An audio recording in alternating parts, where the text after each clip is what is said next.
Baik, kita lanjutkan diskusi kita kembali bersama dengan Bu Susi dan juga Mas Hussein. Saya mau ke Bu Susi terlebih dahulu. Bu Susi, ini kita bicara langkah konkret apa yang bisa dilakukan untuk mendorong terwujudnya perdamaian di Gaza Palestina. Leadership di macam-macam negara harus mengangkat isu ini. Jadi kebanyakan focal point-nya nggak ada. Focal point artinya bagaimana mengarahkan massa itu mempunyai fokus. Fokusnya terbelah dengan macam-macam isu yang terjadi dalam keseharian hidup yang sudah semakin sulit ya. Jadi akhirnya kuncinya adalah mempunyai peace movement atau anti-war movement atau anti-genocide movement. Tapi pemimpinnya harus mengajak masyarakat untuk menjadi vokal dan menjadi fokus kepada isu-isu yang terlihat nyata di TV-TV, tapi orang tidak tergerak karena akhirnya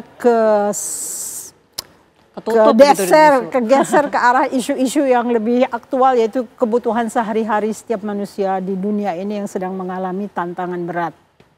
Oke. Kalau dari Mas Hussein, apa Mas? Langkah konkret strategis untuk bisa mendukung terwujudnya perdamaian di Gaza?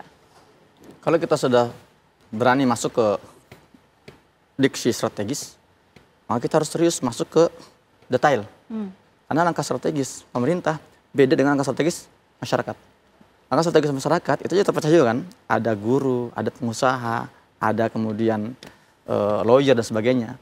Kita harus masuk ke arah sana. Contoh deh, pemerintah. Apa langkah strategisnya?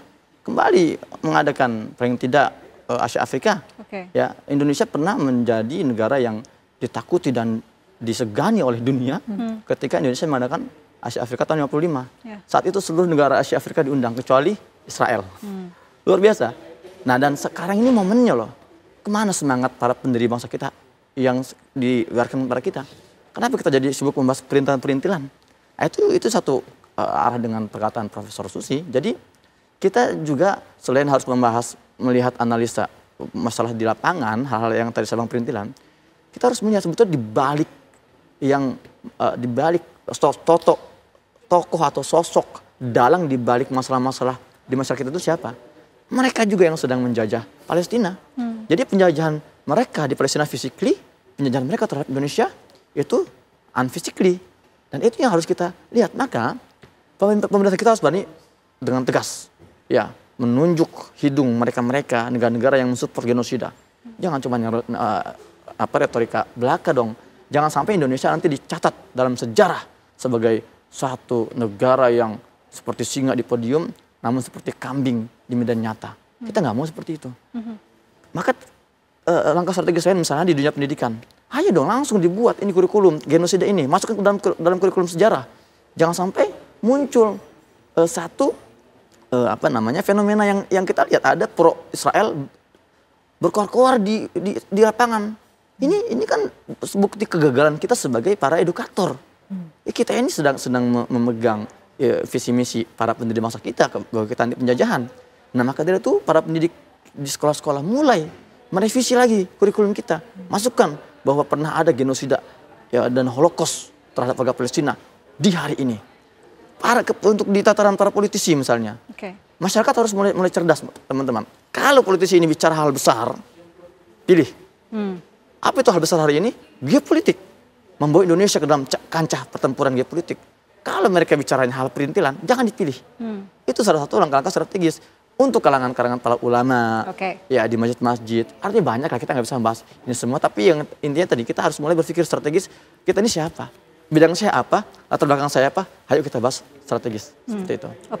Bu Susi, ini kalau kita lihat perkembangan terbaru Amerika Serikat dan juga Israel ini kan mundur ya dari negosiasi perundingan gencatan senjata. Melihat situasi saat ini, mungkinkah kemudian terwujudnya perdamaian gencatan senjata dalam waktu dekat, Bu Susi? Selama Netanyahu tidak disingkirkan, pemikiran dia hanya berperang. Jadi percuma saja mengadakan pura-pura konferensi untuk menciptakan perdamaian. Karena orang yang menghendaki peperangan itu adalah Netanyahu. Jadi kalau misalnya Netanyahu tidak bisa disingkirkan, masa sih Amerika Serikat tidak bisa menyingkirkan seorang pemimpin di Israel? Artinya dia berkolaborasi mungkin. Artinya kita tahu sendiri bahwa yang melakukan itu adalah mereka berdua, bukan hanya Netanyahu sendiri. Dengan janji, sebetulnya begini, salahnya Donald Trump adalah Donald Trump berpikir secara aneh karena dia udah tua dan lupa dan pikun, bicara tentang Riviera of the Middle East.